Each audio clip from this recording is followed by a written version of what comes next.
Bienvenidos y bienvenidas a Ciencia y Crianza, un espacio donde conversamos sobre cómo la investigación nos dice acerca del cuidado de la salud y el desarrollo en la infancia.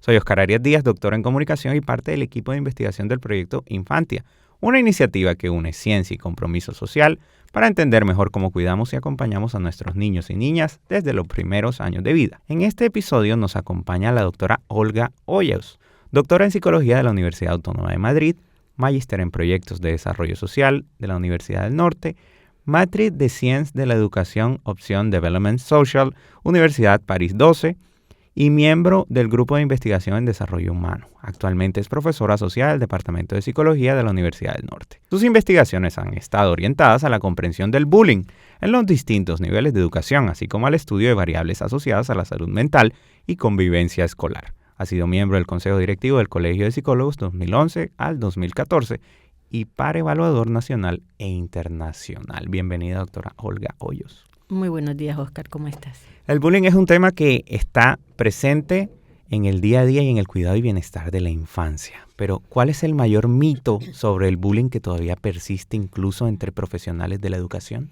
Podría decir que son varios, pero si me tengo que centrar en uno, creo que un aspecto que debe desvirtuarse, que debe ya dejarse de lado, es creer que el bullying es un problema del agresor y la víctima. Esta perspectiva patologiza a los involucrados y desliga del entorno la problemática. Deja de entender, deja de lado todas las circunstancias del grupo y del contexto, la atmósfera escolar que pueden estar incidiendo en este tipo de situaciones. En ese sentido, hay que entender que es el grupo, que es la atmósfera moral, que son los patrones de creencias que se establecen en la escuela, los que pueden definir que se sostenga o no una situación de bullying. ¿Cómo ha cambiado el bullying con la llegada de las redes sociales? ¿Estamos ante una forma más peligrosa de acoso? Sí, de alguna manera. Las redes sociales y el bullying a través de ella lo que hace es que persista la situación, ¿sí? Te hace sufrir las 24 horas del día, los 7 días de la semana, todo el año. El anonimato protege al agresor y en cambio vulnera a la víctima sin saber quién está dirigiendo necesariamente esa agresión. Por otro lado, está ocurriendo en horarios en donde probablemente estás dormido y sigues recibiendo distintas burlas, distintas situaciones que te maltratan. En ese sentido es más severo, en ese sentido hace que cada vez que estás expuesto a una foto o un mensaje, se vuelve a reactivar el trauma, se vuelve a vivir la experiencia, se revictimiza nuevamente a la víctima. Es más difícil la reparación, llega muchísima gente y nunca es posible controlarlo. Hace mucho más difícil lo que supondría unas posibilidades de actuación conjunta que permitan reparar el daño y asumir la responsabilidad de los involucrados. ¿Qué señales tempranas suele pasar por alto una familia o cuidador cuando su hijo sufre o ejerce bullying? Con frecuencia nos llama la atención y actuamos muy rápido cuando vemos signos más evidentes, por ejemplo, una agresión física, un moretón, una ropa rasgada o se pierden las cosas de los chicos. Pero prestar atención a cambios en los patrones de sueño, por ejemplo, en los hábitos sociales, es decir, tienes muchos amigos y de repente ya no estás saliendo con nadie, no te llama nadie, no te interesa. Las dificultades para ir a la escuela, dar excusas médicas cuando realmente no hay una causa clara, cada uno de esos síntomas debería llamarnos la atención. Y en el caso de los agresores, tenemos que prestar atención al lenguaje que utilizan, este lenguaje donde siempre utilizan la humillación para dirigirse a otros y que en ocasiones se normaliza como si fuera una broma.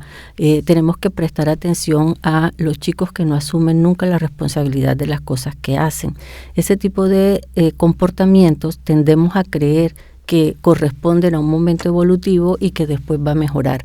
Son importantes indicios de que puede haber una persona susceptible a ser un agresor. ¿Es posible que un entorno escolar excelente también oculte dinámicas graves de bullying?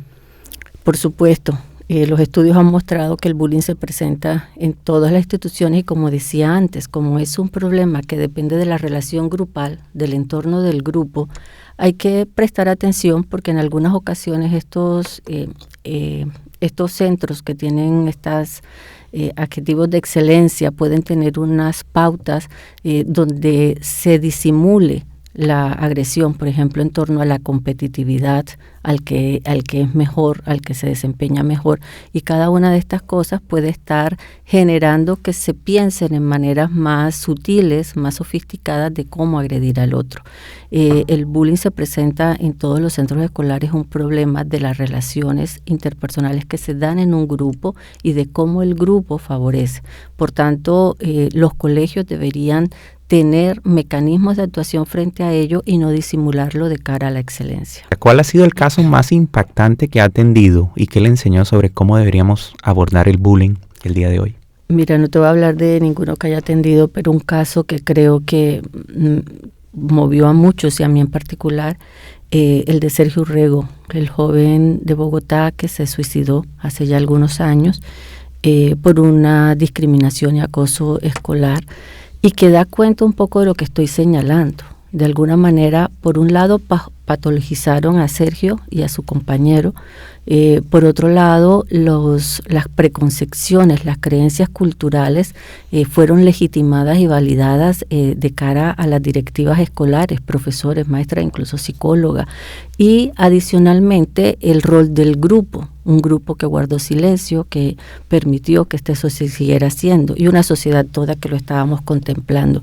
Por eso es un caso muy doloroso, además termina en la pérdida de su vida. Creo que nos debió haber enseñado mucho, debimos haber aprendido mucho de este caso, sobre todo de cómo los demás, los otros, también tenemos responsabilidad en las situaciones de bullying. ¿En qué medida las dinámicas de poder estructural como el género, la clase o la raza influyen en quienes son víctimas o perpetuadores del bullying y cómo suelen abordarse o ignorarse en las intervenciones escolares?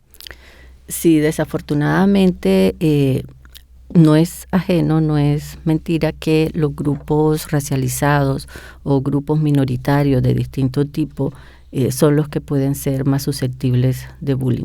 Esto está relacionado un poco con las estructuras de poder. Si tú legitimas ciertos discursos, pues las acciones van dirigidas a aquellos más vulnerados y aquellos perpetradores se sienten respaldados por las estructuras culturales que los favorecen. Entonces es importante que aprendamos a cuestionar aquello que en algún momento hemos creído que es una tradición. Es que siempre ha sido así, es que estas personas son así, esos están mal. Es importante empezar a cuestionar cada una de estas creencias que lo que hacen es mantener un statu quo y permitir que se siga maltratando a poblaciones que son más vulnerables. ¿Puede el enfoque punitivo hacia el agresor reproducir una lógica de violencia institucional? ¿Qué alternativas basadas en justicia restaurativa han mostrado mayor efectividad? Claro que sí, los enfoques punitivos son contrarios a lo que debe subyacer en un centro y en una comunidad que cree que la violencia no es una manera de resolver los conflictos. Los enfoques punitivos hemos visto que generan deseos de venganza, de exclusión y humillan también al agresor. Por tanto, este agresor o agresora se sienten maltratados y cuando vienen quieren venganza. ¿Sí? Entonces, la alternativa no es el castigo físico ni la expulsión, ni el castigo en ninguna de sus formas. Deberíamos pensar en formas donde se asuman consecuencias y responsabilidades y se pueda dar reparación de la situación a las víctimas. En el caso del bullying probablemente necesitamos acciones mixtas. ¿A qué me refiero? Con que hay que trabajar también de cara a los compañeros. Es decir, si esto es un problema del grupo, cuando lo atiendes y el grupo no sabe lo que está pasando, el grupo recibe un mensaje equivocado. O bien que no se hizo nada, que es bueno ser agresor, que la violencia funciona, o siente miedo y aprende de la ley del silencio.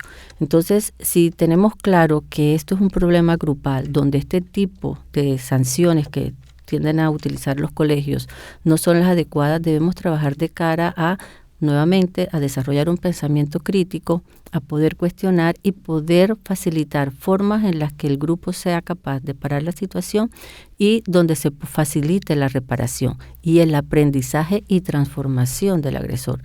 Ninguno ha tenido la experiencia de que una expulsión, un castigo, genere cambio.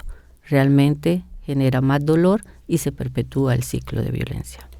Por último, ¿cómo podemos transformar el bullying de un problema individual a una oportunidad para revisar críticamente la cultura escolar y los valores que se transmiten desde la institución?